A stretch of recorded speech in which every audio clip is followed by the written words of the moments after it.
Hey YouTube, it's Jacob here from the Rush Dimension, and today I'll be bringing you my Shaddoll Invoked Despia deck profile. So I'll just go straight into this. I played 2 tournaments with this profile and I really enjoyed it. I may have fixed some cards post-tournament just to make sure that the consistency of most of the cards was ironed out. So it was more like a practice run and then the profile afterwards. So I did fix some of the cards, but I'll talk about that when I get to it. Let's get straight into it. So for the Despia lineup, I played the 2 Aluba, 2 Dramaturge and 2 Tragedy. And it worked pretty well. Tragedy triggering Engrave off most of the effects when you fuse it, and then follow up with the Banish, adding back setting back the opening. It came up a lot. Wished I could fit in the 3rd one, but then you kind of brick with it. So post the first tournament, I took out one and swapped it with another card. And so far these worked well. So if you draw into one, it's awesome. If you don't draw into it, then you special it off the opening if you need it. And same for the Aluba. And then continuing your plays from there. And then this card was, I'm going to say, MVP of the day. People don't really know what this does, so you explain it to them and they forget about it. Activate the effect in your turn, and then you have your card set to follow through with the next turns. So it's extremely grindy type of setup. So you don't really OTK with this type of profile, but you grind exceptionally well, and you are able to put a lot of pressure onto your opponent with the different types of additional extra deck cards that you add to the field, and especially when you summon the Dramaturge and have this on the field as well. And then obviously having the Aluba Engrave, they don't know about that effect as well. So when they do get over one of your problematic fusion cards, you can float that in and negate a card on the field, which is pretty awesome. Then for the Shaddolls, that's pretty straightforward. So basically the Shaddolls turned into more of a utility based engine. I chose to stick with the 3 Squamata, so when in doubt you'll add Squamata and then use it from there and then dump the appropriate Shaddoll that you need. Whether you draw into this or any of the other cards, that's fine. And then just the 1 Shaddoll Hedgehog, 1 Wendy, the 1 Dragon, 1 Aerial, 1 Genius and 1 Beast. So it's just to add Shaddoll cards that you need in your hand so you can conduct more fusions or even set cards or normal summon, link off for the Artemis, whichever you need. When to set, usually it will be setting if you want to get over problem cards, or you'll just be setting the beast so you draw in your turn, which is awesome. Dragon being able to pop back row, Aerial being the DD Crow of the deck, and then just for the Genius if you need additional problems sorted in the case of activated effects on field, like monster effects especially, you'll use this to target the card and then they can't activate the effect for the turn. So that's just all for the Shaddolls. I wouldn't play less, but if you really need to cut cards for more other engine cards, or if you do run the Dogmatica engine, you can get rid of the Genius or 1 Squamata depending on what your player preference is. Alright, and then we also have the Invoked. So we normal Alistair, effect to get ashed. Unfortunately, I did resolve this in all the duels that I played. This resolves once and then never again, and there was 1 duel specifically where this resolved all the time. I think that was awesome. I felt real good being able to summon this and not having to worry about any cards activating, and when it does resolve, having all the options, different profiles in the graveyard, being able to banish and then summon your invoked monsters was pretty awesome. And then next we have the hand trap lineup. We did the 3 Ash. So the first profile that I played with, I got 3rd place with. Did not have any light targets, but it had at least the Ash Blossom. So I edited the profile just to add in Veilers, so that I do have additional lights being able to go into Construct. Because during the first tournament, I actually, and this is a real fluke, I didn't summon Construct once. I don't know why I played Shaddolls that day, but I didn't summon the Construct once. I basically stalled on Despia and actually won with Despia, and 1 or 2 times I actually got the Macabre on field for additional negate. They blow it off the fields fine, and the Despias just keep floating and doing their thing. So I added in this just to be able to see the Construct a bit more, and so that you can mull your Schism and at least have Schism in the mix as well. Then I will explain more deck choices going into the deck further. And I just added in the 1 Golden Lord. This was also post-tournament.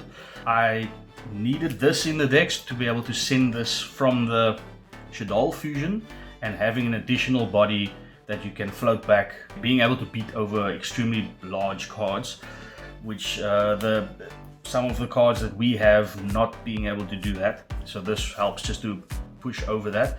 Even with the Queritus being able to drop the attack, if they negate that effect, then you're kind of stuck. And then going into the spells, we have 3 Magical Meltdown and the 3 invocations. 2 invocations, sorry. We have 3 Shaddoll Fusion and the 1 El Shaddoll Fusion. And then I also have the 3 Branded Opening and the 1 Theater of the Branded. So this being basically the fusion packages that we'll be using. I did drop the El Shaddoll Fusion going into the second tournament. Felt that it wasn't necessary. It does help with OTK if it comes up. I didn't see it once when summoning the construct or something that can actually get to this. I'd rather send either the Schism and setting that and then being able to grind the opponent out, but I chose to set this back in because I had a 40th slot that needed filling.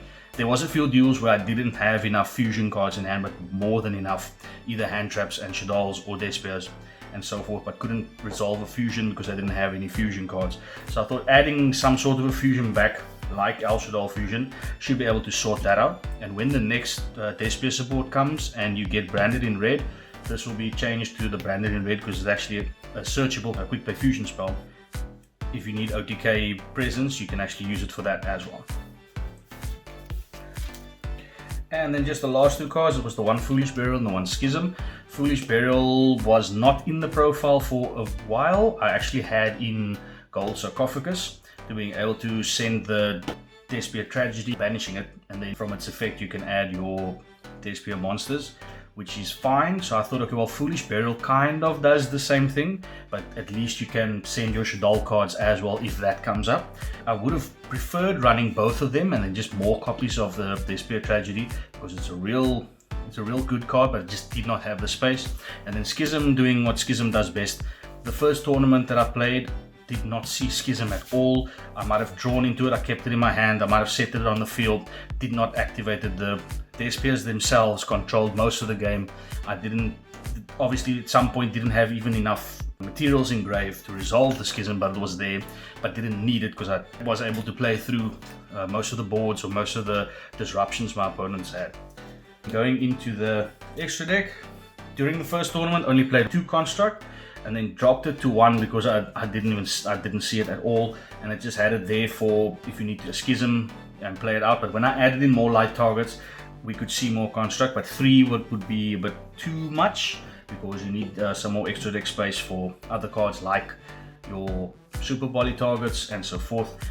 Double Winder, obviously, as long as this card's at 3, I'll play 2 of them. Playing 3 of them is a bit overkill, but 2 was working just fine. There was a time where I had both of these on the field just to ensure that my opponent couldn't get over them. And then the 1 App Cologne, which came up once, and I couldn't resolve the second effect. They negated the graveyard effect, which is fine, but this negated a zombie world, which helped the deck, and unfortunately I still lost that game today, but that's fine. This is everything, if not a learning curve. Then going into the invokes, we had the 1 Macabre, 1 Aguides, 1 Purgatrio, 1 Caliga. And this was actually pretty good. I didn't play Purgatrio at the first tournament, played it here in the second one. Actually, I just felt that this does come up most of the time, which is pretty good because people play Ashes, you play Ashes. I don't play the Almirage in the extra deck to ensure this card summon. Otherwise, if I don't see any fires engraved, then I summon Aguides, which does a pretty good job of OTKing as well, being able to gain the attack of the banished fusion, and then having the disruption for if they special summon, you can destroy it. And Macabre negating. Caliga was MVP today as well. Summoning this next to Winder was a good soft lock that most of the opponents could not play through, and then you're just poking with Winder all day and drawing into Alistairs, using the Alistairs to boost up either this defense or the Winder's attack so that they can't punch over it, and it keep poking. This was pretty good, and when you have enough hand advantage you can either link it off or fuse it off into something else. So that was it for those. Then for the Despias, we just played the 2 characters. I do not play the Proskinian. I felt it wasn't necessary because you already have 2 OTK fusions in the extra deck, being Aguidis and Trio. This was just there that you can leave it on the field and it will modulate attack constantly so that people can't attack over this or your window or your Kaliga. And when you have enough space on the field or enough gap on the field, switching this to attack using its effect to drop your opponent's monsters and then punching for game, this helped pretty much for that. And obviously when this gets destroyed, being able to float things in or add cards, which was damn good. And for the last cards, for the one Super Poly target, Storming Venom, didn't see this card all today. It was a necessary spot and I felt more comfortable having this in. Although I didn't use the Super Poly to summon this in this game, well, for this tournament, I did use Super Poly to summon other things, which was actually still good, but this could have been summoned either way. And then just for the links, I played the one Invoker of Madness. I added this in yesterday over the Anaconda. This should be Anaconda, and I prefer playing Anaconda over this. Didn't play this at all today. Does pretty much more or less the same thing, but it's fine. This or Anaconda could work, but Anaconda, in my opinion, is better. And if they do ban Anaconda, this will be my permanent choice to use. And then I just played the one Gravity Controller and the one Moon Maiden. Came up a lot today. This came up once if you need to get the Schism out of the grave when linking off the construct. And that is it for the extra.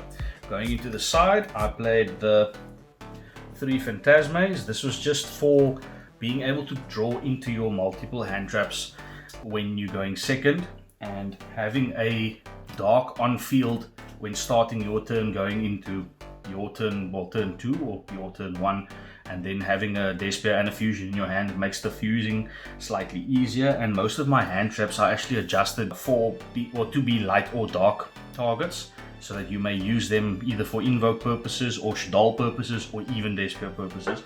So it was these over something like Nibiru. This can obviously be Nibiru as well, being player preference in the side. I went into Skullmeisters over Ghostbell.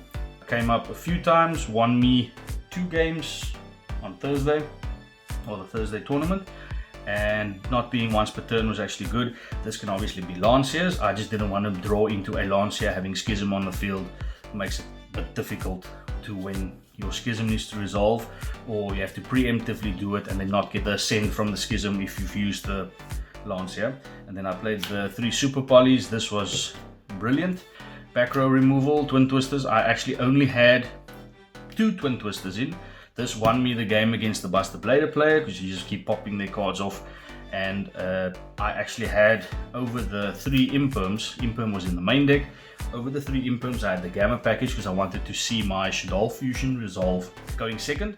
And I just felt, okay, find the Infinite Impermanence in the side in case Dweller or any graveyard negate monsters on the field, then you can at least use this to put that effect off and then get your plays through.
Please like and subscribe. Please comment any changes that you would like to make to the deck, or that you choose to make to the deck. Any preferences, cards that you take out or put in, anything to help build the profile. Your input is greatly appreciated, and we'll see you next time.